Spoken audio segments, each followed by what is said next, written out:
शांत कमरे में सूरज की रोशनी छनकर आ रही है, नाचते हुए धूल के कणों को रोशन कर रही है। एक नरम अलौकिक चमक बिखेर रही है। फातिमा शांति से बैठी है।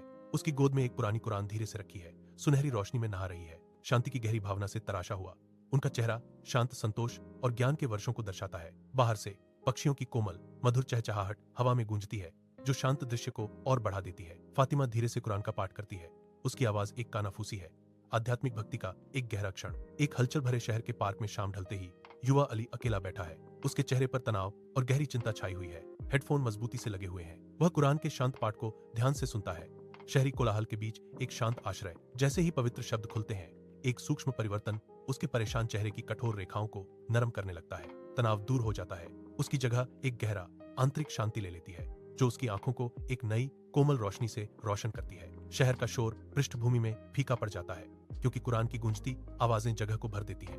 अली को अपनी शांति में समेट लेती है। एक आधुनिक कार्यालय में कंप्यूटर स्क्रीन की हल्की चमक सारा के थके हुए चेहरे को रोशन करती है।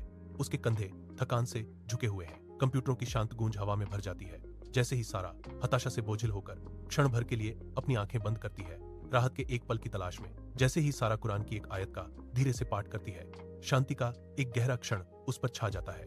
उसकी आत्मा स्पष्ट रूप से ऊपर उठ जाती है। सारा के होंठों पर एक हल्की शांत मुस्कान छा जाती है, जो उसकी थकान को दूर कर देती है और उसे नई ऊर्जा और दृढ़ संकल्प से भर देती है। नई मिली आत्मविश्वास और शांति के साथ सारा अपनी काम पर फिर से ध्यान केंद्रित करती है। स्क्रीन की हल्की चमक उसके शांत संकल्प को दर्शाती है। कंप्यूटरों की हल्की भिनभिनाहट और सारा की शांत सांसें ही दफ्तर में एकमात्र आवाजें हैं, जो उसकी आंतरिक शांति का प्रमाण है।